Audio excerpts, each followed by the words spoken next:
making an illustrious return. Illustrious return to the Farzy Show. Wow. Illustrious, yeah. I'm not waiting. I don't just throw top shelf adjectives at just anybody. That's like an SAT word.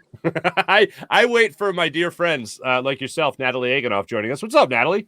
Hi, Mark. Thank you for having me on this beautiful, actually, it's truly a beautiful sunny day here in Philadelphia. I mean, this is like the perfect weather. I walked outside today and I was like, wow. After all the heat, it's so welcomed, right?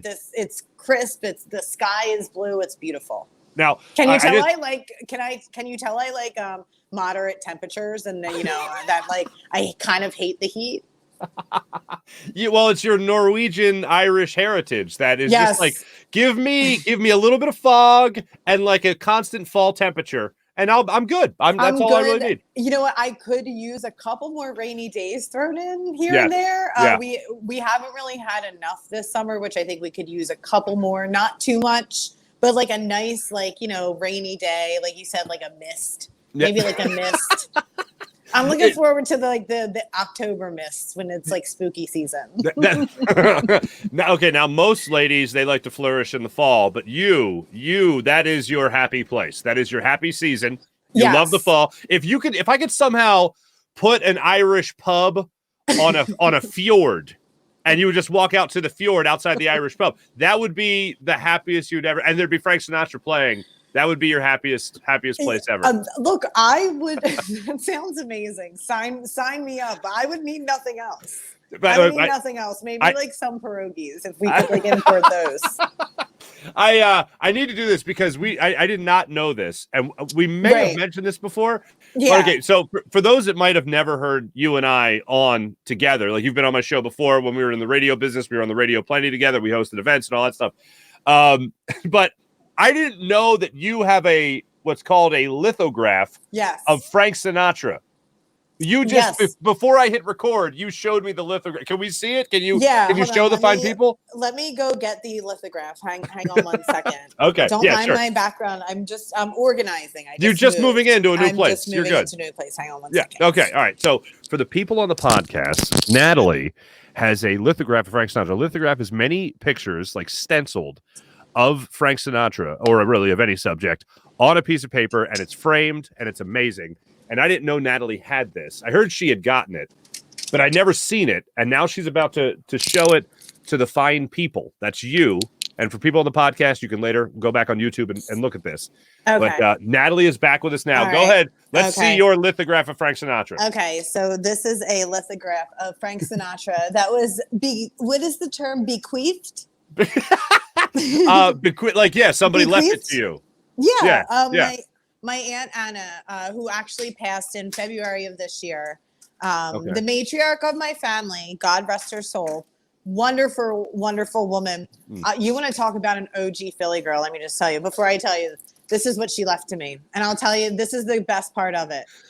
She was like one of the first women to like fly out of Philadelphia, flew to Hawaii, really just like lived life to the fullest, but like was like a through and through Philly girl. So she loved Frank Sinatra back in the day. And when this was left to me, my cousin was telling me that she loved, she would tell everybody how much she loved Frank. Like that was like her go-to thing in the world, except she always would say, except for New York, because like I'm a Philly girl. Like she always went out of her way to tell people that. So she left that to me. And that's so special, right? Because she knows how much I love Frank. Mm-hmm. So when I told you this, and lo and behold, Marc Farzetta, what do you have? Okay, this is I did not plan to do this for the show today. But this is my lithograph of Frank Sinatra. Yeah. All right. And I don't know. We'll let the people vote on whose lithograph they like more. We can have a lithograph. This is Natalie. I'm telling you, this is the epitome of our relationship. Like I swear to God. Folks. Now the only thing I like Natalie's more because on the back of hers is a copy of the Declaration of Independence. So that's the only. Actually, that's true. I have it. Would you like me to go get that? I could show the people that. I'm gonna steal the Declaration of Independence. Steal the Declaration of Independence. No, actually, we're handing them out on Market Street for free on the 4th of July this year, and I'm like, yeah, of course. Right? Like, yeah. I'm like, Nicolas Cage, like he went through all that. I said, you just got to show up in Philly on the 4th of July on Market Street. And I'm not kidding. Betsy Ross and like Ben Franklin personally hand it to you. It to you. Exactly. Just be in a field trip somewhere. You're good to go. Yeah. Hey, Natalie, hey, great to see you. Oh, it's great to see you too. Glad we got all that out of the way. No, that was the selfish portion of the show. Yeah. Now we're going to do the show for the rest of the people. Okay. So I wanted to have you on today. I need your perspective on this. I've told the fine audience how I feel about Deshaun Watson and all that type jazz, and how the NFL said they were going to get out of the investigation business. Then boom, they're back in the investigation business. They get the suspension increased to 11 games and a $5 million fine. When you first saw the news come across with Deshaun Watson, when you read it, when you saw it, what came to your mind about this case? I mean, unfortunately, and I'm going to be very candid here, covering the NFL for as long as I have, being in sports talk radio, particularly, you were on the show the year that I was when we were on the WIP morning show when the Ray Rice situation happened. I was, and remember, so now I'm a young female in sports talk radio, hearing opinions and perspectives and justification for things that go on off the field that kind of get swept under the rug. So, realizing back then that it took a pictures or videos or it doesn't happen mentality. Once they realized that would be the case, it kind of, I feel like the NFL had to step up a little bit, right? So they implemented all these systems and departments and funds to try and, make up for the fact that they perpetually sweep this stuff under the rug and don't address it. So, lo and behold, here we're now 7-8 years past that, and it's still kind of that mentality. So, knowing that, I don't think the severity of the actions are really being considered, and everything that we've seen about the case, everything we've read about the case, the court documentation, there's no precedent set.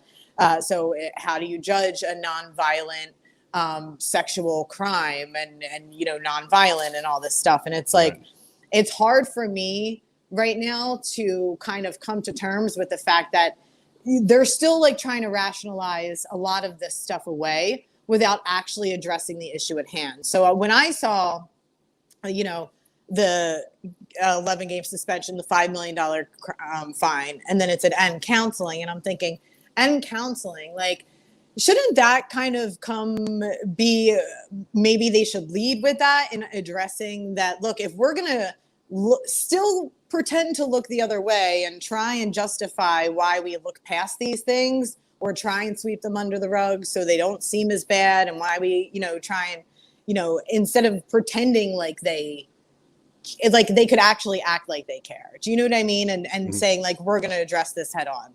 That's my thoughts on it.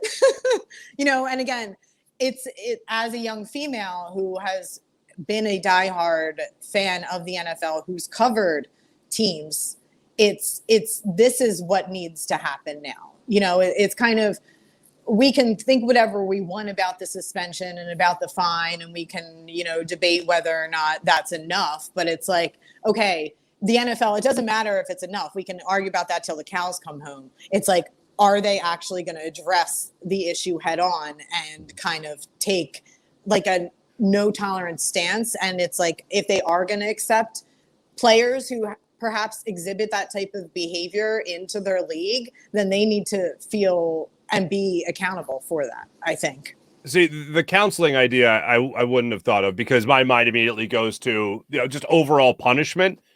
Right. The fine, the guy's going to do fine. Look, I don't like counting other people's money no matter what the case, but the guy will be fine after a $5 million. 11-game suspension is definitely something, but the counseling aspect of it, do you, if you're talking to Deshaun Watson and you're the NFL and you're going, Do you not see the huge problem here? Like, you can't ask women to do things that make them uncomfortable. Yeah. And if you're not noticing you're making them uncomfortable, here's how you do that. Now, don't get me wrong. I still think he went into it fully knowing what he was doing. Yeah. But the idea that red flags weren't going off in his own mind saying, oh, this is absolutely wrong. She doesn't want this kind of contact with me. And the way he was recruiting masseuse is like it's insane. Like, you're a professional athlete and you're going on Instagram, you're basically seeing some girl you think is hot and you're going, oh, she's a masseuse too. Oh, well, let me get in her DMs and see if I can set up a massage. It's very, and I said it's very predatory behavior, right? And it's predatory in a way that's has like an interesting perversion to it that is uncomfortable for women, I think, in general, because, and as a woman, when you look at these situations, you automatically think, what if I was on the receiving end of that, right? And because a lot of us have been, and especially, women in sports media or women in media or women in any business, you've been more likely than not, if there's anything the last decade has taught us, it's women have been on the receiving end of situations like this more likely than not. So you're always thinking that. And it's just like, you'd want to think that the NFL as an organization would want to hold themselves to a higher standard. But it's also just like disappointing that they don't, because it's like they do, you think that they try and correct it, but then it's like, no, they don't. And like, it's just gross. Like, ugh. Okay, Cleveland. So I was like, I know a lot of people jumped out immediately when they saw the original or what was suggested. They jumped on the NFL, and I said, "Oh, hold on. I never like to use the word wait and see. The words wait and see." But I knew the NFL was still going to push for more because they originally wanted the full season. And the arbiter was like, no, not so fast. Maybe 5-6 games. And then the NFL got almost double that. Yeah. So I think actually the NFL overall suspension wise got it right. And as far as Calvin Ridley goes, like, it's not comparable because it's gambling. And that affects the most important thing to the NFL, which is the outcome of a game. So they want to make sure they're protecting that at all costs. Let me ask you about this because it's on a lighter note, not quite Frank Sinatra lithograph light, but the Phillies are giving me good vibes. I'm not feeling so great about this Mets series coming up. The Sixers are giving me good vibes as well.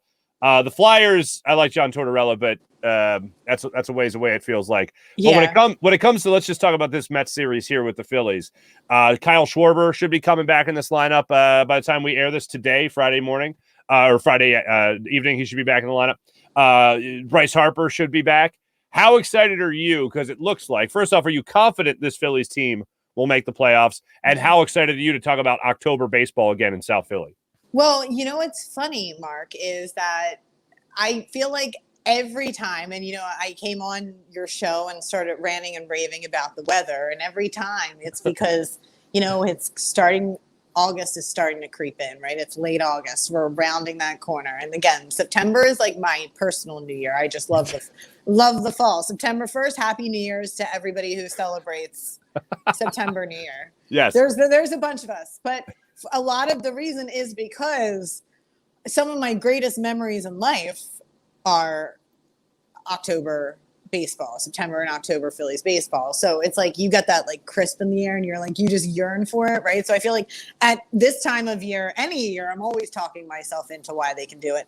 However, I do feel like they're taking an interesting turn, and I've been anxious about Bryce. I've been thinking about his hand. I have this like I think it's this form of Philadelphia sports fandom trauma where at any given point in the day, you end up thinking about like an athlete's injury. Do you suffer from that?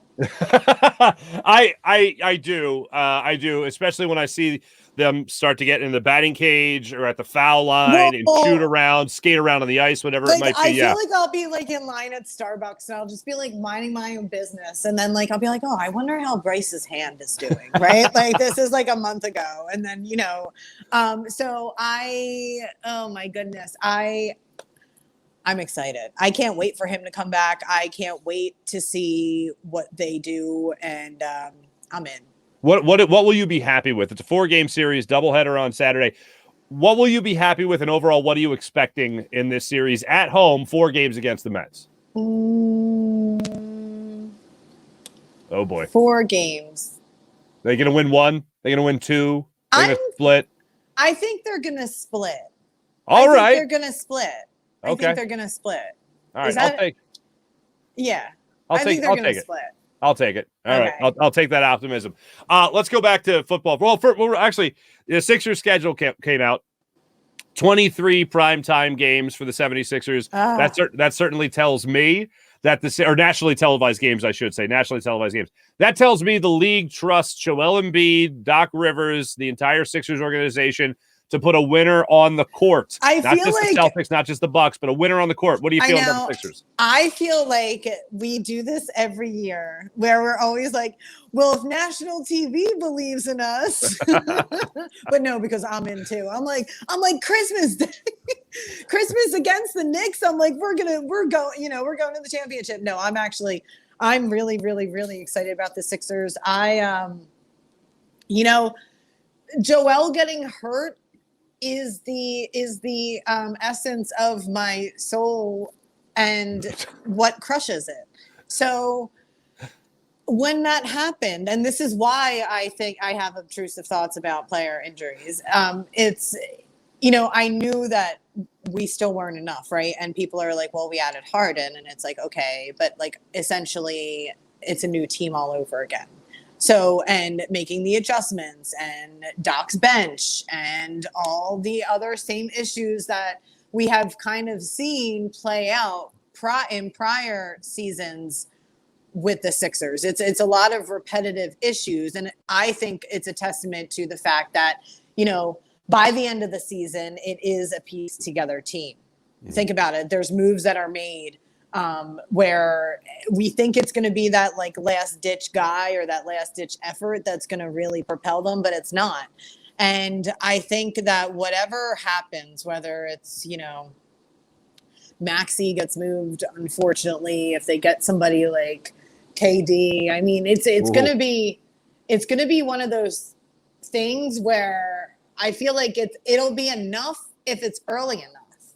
Mm-hmm. You don't want to go through the remake of the team again. No, and I feel like because we have a propensity to do that, and whether it's with a Jimmy Butler or whether it's even with like, my God, like a Dario, you know what I mean? Like, okay, yeah, like kind of piecemealing it together with these guys who like are 1-2 year guys, and I get it, and that's why, but it's like there hasn't been like that time for the team to get into the consistent rhythm. And again, because you're looking at not only just injuries, but Joel Embiid injuries that are affecting the entire game plan, and playoff plan and like life plan, probably for like Doc when he like goes to bed at night. He's like, now what? Totally. I'm gonna have to move. Like Joel's face is fractured. He's his elbow, whatever it is. It's just like, how do you keep him healthy and win all the games and find him that person and his facilitator and the guy who's gonna actually step up defensively as well. Mm-hmm. But I'm excited. There is my Gettysburg Address about the Sixers. Poetry, pure poetry. Hey, in a related story, when was the last time you were at a mall?